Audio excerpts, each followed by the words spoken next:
gagawin ng Itong train na to, itong nagpahamak 140 na bagon sa Emirates Transport.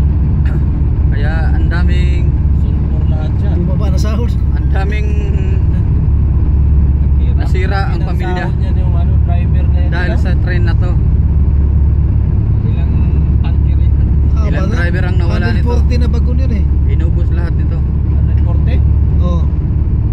Abot ba? Wala. Hindi, meron pang isa yan. Mayroon pang isa yun eh. Pero yan na ano, hindi abot. Sandaan yan. Baka sandaan yan. Basta Haba ng 140 tren lahat yun eh.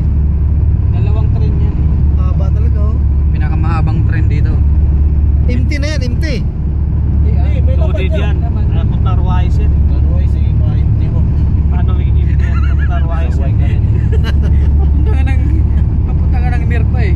Na-deliver na doon. Hindi, hanggang Mirpa lang yan. Kukunin naman ng isa yan doon.